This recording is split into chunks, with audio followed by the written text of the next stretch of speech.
Welcome. You are listening to Bewitched Banter with two best friends. One skeptical, still looking at you over there. And we got our resident believer, Krista. Yes. And we're two best friends, and we talk about, the universe, all its beauty, magical mysticism, things like that. A lot of that goes on, which I don't always 100% buy into. Never, let's be clear. But really, we do talk about spooky, spiritual, some wacky religions, cults, and the paranormal. Hey, sometimes I like to entertain the idea. I'll give you that credit. Sometimes you do. Yeah, or I'll humor you and just kind of nod my head. And that is where I bring us back to Earth, and I talk about how my fellow fact-believing scientists debunk pretty much most of the shit. And let's get clear, I do believe in facts. I just have a spiritual side to me that I like to explore and question. I do believe that Amy needs to get her soul right, y'all. Just saying. She needs to get her soul right. Just a wee bit. What are we talking about today? Well, do you believe in werewolves? Nah, girl. That's a step too far. Oh, let me get my high horse about werewolves, but I believe all this other crazy stuff. But what's his name? Team Jacob from Twilight. So yes to that werewolf. We are here to talk about the Werewolf Killer. Woo! And that is why I was asking Krista if she believed in werewolves. I do not. I guess, what can I say here? We're getting dark because last week we covered your dude, Hodel, which was very dark. And then today we're going to be covering another murderer named Peter Stumpp. So set the scene, October 28th, 1589. So we're going that's scary times. Time back machine, yeah. I love when you do historical right before cases. The Middle Ages. Yeah. You do? Because they're so creepy and out of time that we can't even imagine. I don't know. I like old-timey shit. I also feel a little less guilty for some reason. I don't know. Because I'm like, because we're removed from enough time has passed. But a man named Peter Stumpp was found guilty for practicing black magic. He was accused of being a serial killer, a cannibal, and also for being a werewolf. So he wasn't your stand-up guy. He wasn't a pillar of the community. No, you're not going to send your kids over to get some sugar because you ran out. Hell no. Old Peter here, he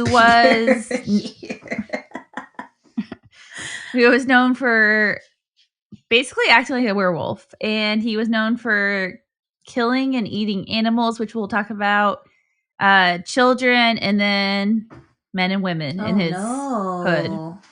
A little background on the Werewolf Killer. So he was born in a small village in Germany. I didn't list the name because it's BFE. We don't know where it is.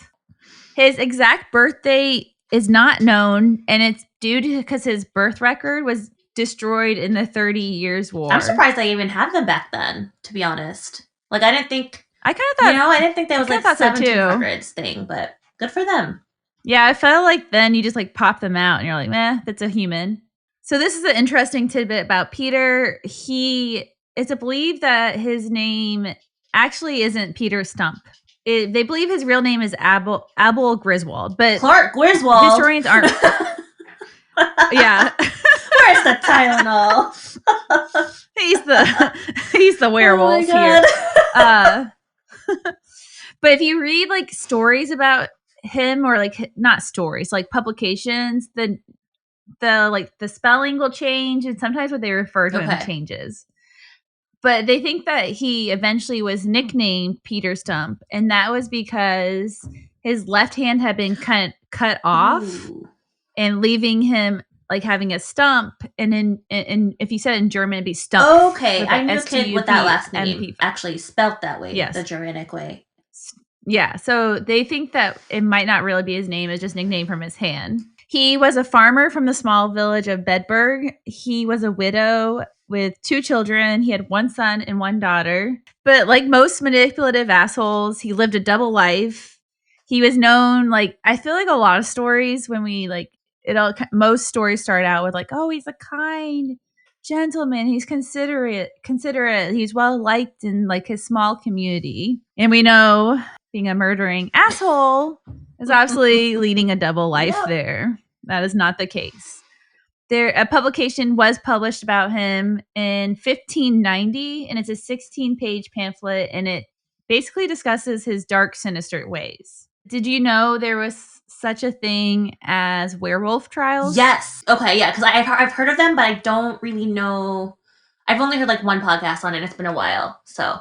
Basically, it was like a parallel universe, a parallel fear. Like we have the fear of witches starting, and then we, at the same time, from this is kind of born that there's werewolves on the loose as well. During this time, people were accused of lycanthropy, and what that means when there are individuals who can transform into a wolf. Oh, very specific. Okay. I didn't even know that was a word until today's research. But people were also accused of riding wolves and then wolf charming. And like when you say wolf charming, it's like they're casting spells so wolves would go attack individuals. Okay. The trial against Peter Stumpp was actually a big catalyst for the hysteria to grow, the panic of like the werewolf hysteria. Okay. Like the werewolves are out to get us. They're snatching your kids, snatching your wife. You're getting charmed. They're eating your kids. But Peter Stumpp is a big reason that this hysteria kind of grew. He, I guess, is the star of the show, as we can say. And then werewolf trials lasted until the 18th century. Holy shit. That's like probably around years, right? Or 200? 300. Holy shit. That's a long time. Yes. But similar to like the witch trials, because those lasted I guess for a long time when you too. took it from Europe to New England. Yeah, that's true.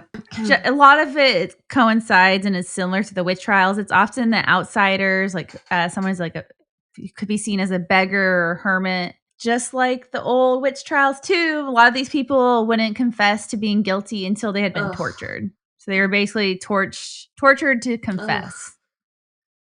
There's a lot of folklore that came out of this with historians when they talk about the werewolf trials. A lot of it's hard for them to distinguish what's lore and what's real. Because there's so much written about it, but they don't know what's real and what's not. That makes sense. People are so old, right? Like they don't have the historic or the documentation wasn't great, is what I'm trying to say. And no one's fact checking them, I guess. No one's been like, fake news, not real. I mean, we got a lot of that going on now, too. Well, also, like, if historians watched the news now, I mean, if you put the wrong channel on, you might have a whole nother reality. Ain't that the sad truth? Don't get me started on that path today. I'm already depressed about it. I didn't know this, but it makes sense. I guess during the Middle Ages, fear, like what we would think would be irrational, but was commonplace then, was that people had a fear about being consumed by an animal. Well, that makes sense. Fuck, I'd be scared if I was in the 1500s. What, big ass wolf coming up on me? A bear? Who the fuck knows? I don't know. So I respect those people in the 1500s. I mean, it's the 1500s. I feel like there's a lot to be scared of. Everything. But maybe it like benefited sometimes to be like dumb, because they probably weren't as educated, so they maybe didn't know how much they were at risk for other things. Are you dumb? Are you dumb as a motherfucker? I don't know. Maybe they weren't dumb. Here I am, and they were like, "You're the one who has every fact at your fingertips, and you don't know your shit." That's probably what they're saying. The ghost behind me from the 1500s. So the village of Bedburg, where Peter Stumpp resided, started to believe that a werewolf was like terrorizing the community. And it all started when they come out in the morning, drinking their first sip of Kroger's coffee. Best part of waking up. Oh, shit. Oh, my God. Look at that over there. Livestock had been torn apart. I was literally about to look. I was like, wait, what happened? Sorry, go ahead. But this part's not funny. So there's livestock, and it was really gruesome because he had like someone had mutilated the animals, and like their guts and innards were like all over the field. I wanted to do this case, but you're like, hell no, because not this case particularly, but there was a more recent one in New Mexico, all about animal mutilation, and you're absolutely right. I don't think that we could do it. Oh yeah, you said that. I said hell, I'm not listening to that. That'll be your one-woman show. I don't know if I can do it by myself, so not happening. Okay. Tune in somewhere else. We're not doing it. Then it started to get even scarier because then women and children started missing. Like all of a sudden, they were missing women and children from the village. Fuck. Then the women and children were found in the village, and they were mutilated in what looked like they experienced very gruesome deaths. Terrible. After this little period of time, this is when Stumpp's neighbors started to point their finger and accuse him of being a murderer. And they don't really know why the finger pointing started and why people were quick to jump to him. Because he was a crippled. But ableism. So you think, right? Because he was different and outcasted. Yeah, that could be true. But there are some theories, though. Excuse me, whatever. There are some theories, though. Because they don't really have the trail back to why people thought he was guilty. But my theory was not even just because he was crippled, but I feel like people who are like sociopaths and murderers have that eerie sense about them. Like, you know how like people are like, I always remember watching Oprah growing up, and she always said like, trust your instincts. Like if you have that instinct, like something's wrong with this person or something's off. It's like your internal being telling you like, you got to listen 1,000%. To yourself. Even if you have like the logic, like, oh, that person is my friend's dad. But if you have that instinct, you got to listen to it. It's the fuck politeness. And obviously that's not our shtick, but it's real. Fuck politeness, man. That's me, historian Amy, speculating on why the neighborhood was creeped out by him. Okay. No, that but makes I feel sense. like a lot of times people can Which, tell. by the way, is very intuitive of you. Just saying. I mean, I ain't dumb. Okay, so. Well, more like inward spiritually, I think, than use is all I'm saying on that. By intuitive. That's where I was going with that. Yeah. So, I was trying to give you some spiritual credit. Street cred. I don't need it. I don't need that street cred. I don't want those people coming at me. Oh my God. Okay, so these are the theories, though. So he had a mistress, and they believe his mistress might have been related to him. So, like, in the family, which is gross. That happened a lot back then. That doesn't really have anything to do with the theory, but I want to throw that out just to say he's gross. I don't know if this is true. Don't they say that incest can cause mental, disorders? Like, so could be. She was married, but at the time she was married to someone else, and her husband found out she was cheating on him. And so he started digging around, like, who is she cheating on me with? Who, you fucking OJ? And This from Dave Chappelle. This time, not the OJ. No. Who you fucking OJ?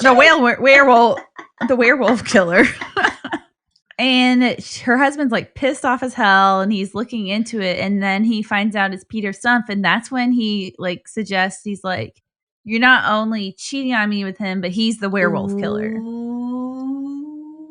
And when the pissed off husband was kind of digging around, somehow, I don't know how he discovered this, but he also discovered he was having, Peter Stumpp was having sexual relationships with his daughter. Oh, which is why disgusting. Do we have two of those back to back this week and last week? Ew. I'm assuming it's probably a repeating trend. Don't you think that's more common with like serial killers? And yeah, we could dig into that. I don't really want to, but I bet you. I'll sign you up for that research. I mean, I'll do it because I'm morbidly curious, but ew. And then townies came forward. Can you imagine a townie from the 1500s? They probably were who? Fucking terrifying. I'm thinking of Beauty and the Beast. Like, dust off. But so the townies came forward, and they said that they had encounters with a werewolf, and the werewolf they had encounters with, they remembered that the werewolf was missing its left paw. And so Stumpp was missing his left hand. So they were like, this is going hand in hand together. Well, whoa, that's a bad pun. Missing hand in hand. Old Stumpp lost his stump way before these rumors started, okay? So not everything is adding up here. Okay. Whew. Basically, the accusers didn't care about the logic, though. Like, probably what we've experienced for the past few years on Fox News. They didn't care. You could give them every rhyme and reason. They would do anything in their power. They wanted to make sure he was accused of being the werewolf killer. So we know the next part is outlined in a 16-page pamphlet, and it was published in London in 1590. But this wasn't actually discovered until 1920. Damn. And they found other publications that confirm that this information is most likely true. Okay. And it has I love the old newspapers for fact checking. Yep. And it has outlines of the trial notes. I said this at the top, but this is the most famous werewolf trial in history. I don't think there's too many going on today. How many are there? But I mean, there's quite a few back in the day. When Stumpp was officially accused of, like I said at the top, being practicing black magic, cannibal, eating children and women, and doing all these horrific things, he was pretty much tortured until he gave a confession. And it started with him. This next part, for anyone who is queasy and can't handle gruesome stuff, that's going to be the next few minutes. So buckle up. Oh, God. Okay, so they stretched him on a rack until he eventually confessed. I'm sorry, I have to take a nap now. This is my nap time. Well, this isn't the bad part yet. Are you serious? This is the appetizer. Oh, we're getting warmed that up. type of torture is probably I can't. Well, you probably shouldn't go to England, and when you go to the castles, there's all the torture chambers. You probably shouldn't go there because they show you all their devices, and it's very gruesome. Oh, God. Okay, so at this point he admits he was practicing black magic since the age of 12. And he also says at the age of 12 that the devil came to visit him and gave him a belt. And this belt, he could put it on, and it gave him the power to transform into a werewolf creature. And this sent the local magistrate, is that how you say it? Mm-hmm. He sent the local magistrate on a wild goose chase. They went to his farm, and then in the local area where he lived, they were on this wild goose chase trying to find this magic belt that could transform you into a werewolf. Ooh. Which there's not much details, but to me, I was wondering if he was trying to buy himself time to figure out a way to escape or get out of this situation. And surprise, surprise, they never found this magical belt. He proceeded to tell them he ate the flesh of goats, lambs, sheep, women, and men, and children. He said he murdered and ate 14 children and two pregnant women. Okay, so this is Albert Fish territory. Screw my last episode. This is Albert Fish territory. Yeah, but I guess because it's ancient times, it doesn't seem as bad to me. Ooh. He claimed to extract the fetuses from the pregnant women and then would eat. I couldn't decide if they ate the kids' hearts or the women's hearts. Either way, it's pretty gross. Probably the fetus, because they're supposed to have, or at least the placenta is supposed to have magical properties and youth restoration. But isn't that a recent medical discovery? I don't think they would know that then. Maybe. Who knows? Maybe he was ahead of his time. He also confessed that he had sex with his daughter on a regular basis. Okay. And he also had sex with a oh my God, I said this earlier. Succubus. Succubus. I knew I didn't know how to say this. I said it earlier today. Succubus. Sent to him by the devil. So for anyone who doesn't know what succubus is, it's a demon or supernatural entity in folklore, and it shows up in female form that appears in dreams, seduce men, usually through sexual activity. Like sucking the D, which apparently Amy met a woman who might have been a succubus this weekend. Yes. Oh my God. Shortly after his confession, he was put to death on October 31st, 1589. Okay, so if you thought what I said beforehand was gross, this is going to get way worse. Okay, here we go. And his death has been compared to the Saw franchise, the movie. So it's really gruesome what they did to him. Nope. He died in an extraordinarily violent manner. They strapped him down to a wooden wheel.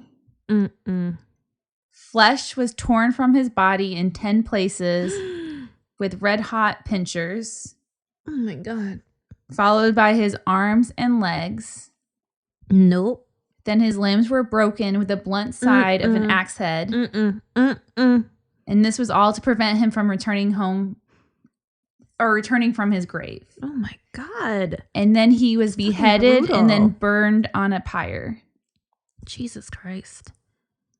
So, yeah, really, they made a show of it. And I'm going to get into why it was so gruesome and disgusting and why it was such a spectacle. Oh, my God. I mean, obviously not eating fetuses and raping your own child is not great, but human torture is, I don't think equates that. Well, and also it goes back to, like, there's some famous quote, like, an eye for an eye will never move, like, society forward. I'm totally butchering it. I know what you're saying, though. But, like, one wrong doesn't make another wrong right. Right. Yep. I have thoughts on this, and I don't want to talk about it too much because I'm holding off because I have opinions about this. Okay. So we're going to get into it. All right. His daughter and mistress, his daughter, wife, Melania, or Ivanka. Yeah. Oh, this is gross, though. Because they were related to him, just guilty by association, also witnessed horrific deaths, too. It's terrible. They were flayed and strangled and burned along with his body. I can't. That's it. No. I have a whole look at my arm. It's just straight up. No. And as a preventative measure against more like werewolf behavior, the torture wheel was erected on a pole with a figure of a wolf on it, and then on top of it, Peter Stumpp's severed head. So it was like like that lad. Well, it's a warning to other people, like, don't you dare misbehave or act this way because you're next. Jesus. So all of this is a power move, and it's a secret political play behind it. And this is something that people didn't realize at the time, but now the historians have pieced two and two together, so it's really easy to see where the motive was for all of this. Catholics versus Protestants, I'm guessing. Yeah, you only know that because I kind of hinted at it. Well, that and my story includes that too. A lot of Spaniards. Yeah. But basically, English. Our past few episodes have basically just been showing how awful the Catholic history is. Yeah, truly. Like, it makes me grateful that my mom didn't force us to grow up in it. Like, you know what I mean? We were only given like a little bit of history and that was it. But she was like, no, you choose the religion. So. Yeah, but I wonder if like most everyday Catholics don't know this stuff. No, because they're forced to not see it, or like they're not told the history purposefully. I mean, it wouldn't be very strategic to keep followers. You're like, oh, we have this awful history. Exactly. And that's all what this comes behind or like boils down to at the end of the day is they wanted more followers. But let me get into it before we just talk about it at length. Sure. Okay. It is about the Catholic followers lately. You aren't kidding. That's so funny. Well, not funny. It's in history. Here it goes. In the 16-page pamphlet that was published in London, it was noted that aristocrats were at the execution and the new archbishop and the elector of Cologne. And those good old Catholics, they just don't want to lose their followers. Or their power. Yeah. Yep, it's all a hungry power move. So we learned this through exorcisms, witch trials, now werewolf trials, and God knows what else we're going to stumble across. My story next week. So anyone, if you are sitting at the Thanksgiving table and your family is making you feel guilty because you no longer follow their religion, you might want to tell them to take a long look in the mirror and tell them to re-examine what they're following in the history of what's behind their said religion. Amen. Well said. Yeah, but okay. That said, I do believe in grace, like at least saying thanks. It doesn't have to be to God, but just saying thanks in general. But we'll get to that next week for Thanksgiving. What do you mean? Like, so a big part of the Catholic tradition is saying grace before every meal. And it's just like a thank you for the bounty. You don't believe in grace. You believe in being grateful. Yeah. But I don't think you don't have to be Catholic for that. Yeah, no, that's what I'm saying. Okay. That's what I'm trying to make light of the horror, but I can't. There's no way to make light of it. Is all. Okay. Trying to find a silver lining is all. Okay, moving on though. Okay, so the Werewolf Trials in this particular infamous case was another play to keep their followers from changing from being Catholic to Protestant. At the execution, we have the new electorate of Cologne, and he's like all in a tizzy because the Protestant faith has recently been introduced. And here's the kicker. So Stumpp is one of the first few people who switched over from the Catholic religion and converted to being of Protestant faith. There you fucking go. And this is during a time when the Catholic Church was trying to reunify Europe, and they're trying to get all of Europe under the Catholic faith. Mm-hmm. And some people call this the Catholic Reformation. Mm-hmm. Others will argue that the Catholic Church was not trying to get all the followers, and they're not doing these evil, sinister things to keep their followers, but they're saying, like, their argument is, no, the Catholic Church is just looking within at their leadership and what they believe in, and that they're just trying to reevaluate where the church should move forward. Nice try, but it does not fly. It does not pass the public relations test. Yeah. Nope. But really, and we all know the truth. It's because people weren't following their religion, and they were scared that the Protestant faith was going to get so many more followers. Right. And Stumpp was a soldier that was fighting on the Protestant side.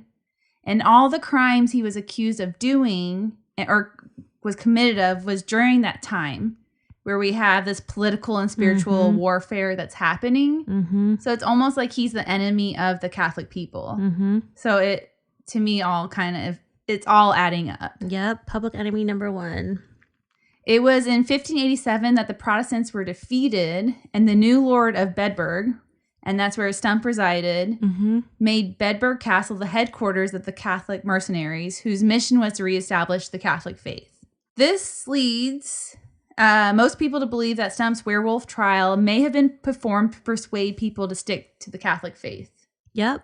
Makes Nothing total sense like to being me. a good old Christian that shows, oh, I'm such a good person. I just torture people to stay in my religion. I love that. No big deal. You know, inflict pain and harm that, you know, we say Jesus wouldn't do. Okay. But typically for these types of trials, like a werewolf trial or a witch trial, you would not have like Germany's elite attending. And that's why I believe this story is so gruesome. The accusations of what he did was so wild. It was to gain attention. It's that moment of like jaw dropping. Oh, he is the devil. He's evil. He deserves this. Let's go celebrate his death. And I think that's why some of this has just been, what's the word I want to look for? Like Exploited? Exaggerated. Okay. Dramatized. Dramatized. They want to get their attention. The nobility of the Catholic faith made it a spectacle. Like, they want to bring people in, and it was basically a spectacle that he was a Protestant scoundrel who happened. Yeah, sorry, I love that. It just reminds me of like the 1920s or something. You scoundrel. Exactly. But it's basically he is of Protestant faith, and he's a werewolf, and we want to make a display of it and do it in the most gruesome manner. Yeah. So there's a lot of questioning if Stumpp was really a werewolf killer or a werewolf at all, or a murderer or a cannibal or all the things, or was this just all a play and he was at the wrong place at the wrong time, or maybe he did happen to be a murderer, but it was a good way to dramatize what he had done to make a show of it. Right. What do you think? I don't know. I think he may be guilty. Like, he might. I don't know if he, like, I couldn't say with confidence that he was innocent, but I don't believe he did all the gruesome things that's been written about him. Yeah, I think, there's so much at play, like you said. Definitely a PR stunt by the Catholic Church. A good old Catholic faith. Just damn. doing good things for humanity every day. But that's really my story. Okay. And I didn't think it was going to be so gruesome, but actually it was pretty bad. That was pretty, like, that was Albert Fish territory. You weren't kidding. I thought mine was last week with Dr. Hodel, but absolutely not. This was more aligned with the flame. I can't. I do have a fun story about werewolves, though. Oh, yeah, you mentioned it. Tell me. So I just got back from Charleston, had a blast, and me and Corey, my husband, we went on a ghost tour. I was out in the field doing research. I was dying. And it was really cool because 3 girls showed up, and one was from my hometown, and the other one went to Ball State. I didn't realize she was from your hometown. Well, one of them lived there for a while. Oh my God, that's crazy. Yeah, and one was from Ball State. And I told them to listen to the podcast. I don't think they will, but it's okay. That's right. So we had a paranormal investigator take us around, and we went. It was really fun. So we started at a bar that was supposedly haunted. We went to 3 different bars. So it was called the haunted booze and booze tour. I love that. But then we also went to like graveyards and different churches. It was really fun. And our tour guide was awesome. I was going to be like very, like, it's funny. I went in the intent of being quiet about being a skeptic, but then Corey has like no filter. Oh, God knows. And Corey immediately was like questioning her. He's like, don't you think it's pattern recognition? Blah, blah, blah, blah. And he totally questioned her. And I was like, well, if he's going to be open about not believing in it, I will be open about not believing in it. Let the old husband lead the way. But she was really cool. She's like, it's good to question things. And she like totally took it with like dry. Like she didn't mind at all. She thought it was cool when we came. And she was like, oh, one day when it happens to you, you'll believe. Mm-hmm, that's what I always say. You know that. But at the end of the tour, we're all like, we finished out like one of the last haunted bars. We're sitting there having a drink, and she's hanging out with us. And she was really fun. And she was telling us, I don't know how we even got on this topic. Oh, one of the girls was telling us that she loves to suck dick. No. She went to... That did happen. That's why I keep saying it, everyone. Apparently, there was a really drunk woman who was screaming that around this bar. So. Yes, it was trashy. But this girl, she said she went to a haunted house. And this is why I will never go to a haunted house. Because I don't believe in it being haunted. I just don't trust the people who work in the haunted house. She said that... she was at a haunted house and someone came up and grabbed her by the neck. And no touching rules. Fuck no. Well, in Indiana, I think the law is that you can actually touch people in haunted houses. Absolutely not. And she was saying that they took her, like she went to the manager and they were telling her to press charges on the person who was working. Yeah. So they shouldn't have touched her like that. And obviously her husband was there and like lost his mind too that it happened. Yeah. Okay, long story short, we were getting on to that, and then our tour guide was telling us about how she went to a haunted house, and she had a broken arm, and she's walking through, like, the set they set up, and it's this really narrow opening, and because of her cast and the way something happened where she got stuck, like, in this narrow... that's terrifying! This narrow gap of, like, trying to get into another room. So they had to turn on all the lights. Oh, no. Stop everything. And she was like, I'm ruining everyone's time at this haunted house. No. One of the guys was dressed up like a werewolf. Oh. The whole time this is coming, I believe like the paramedics even have to come out and like help her somehow get released from the situation she's in. Jeez. The werewolf was hitting on her the whole time. Oh. And she ends up getting it on with a werewolf. So maybe I need to go to a haunted house with my broken ankle. And she said they dated for 6 months. Okay. And the werewolf is very hung. And size matters. So she got it on with a werewolf. And that is one of my little tidbit stories from my ghost tour. That was a blast. That's awesome. Well, so I have a question about said werewolf.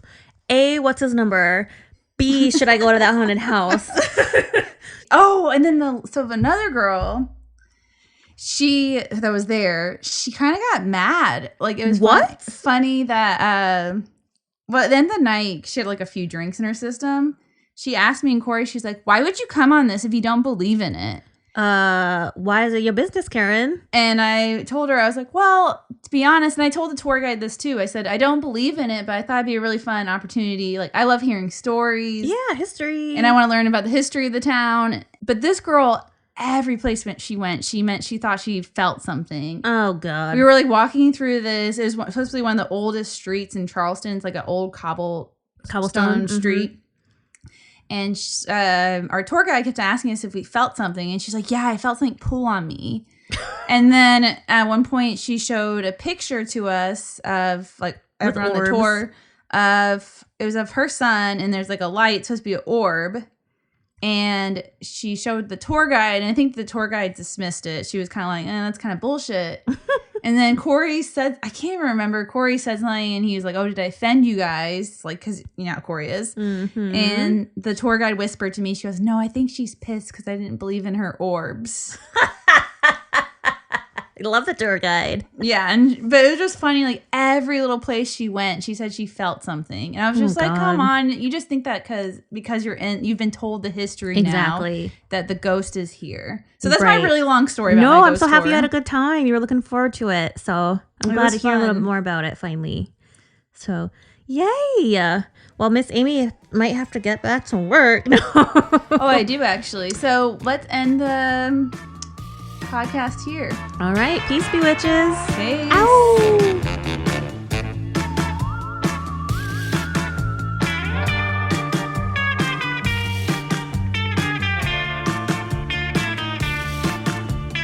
Thanks for listening. Check us out on Instagram or bewitchbanter.com. Suggestions for the show? Emails at bewitchbanter@gmail.com. Credits, Music Phantom Fun by Jonathan Boyle from premiumbeat.com. Podcast, edited and produced by Kristen Hinz and Amy Holt. As always, if you enjoyed, please rate, review, and subscribe.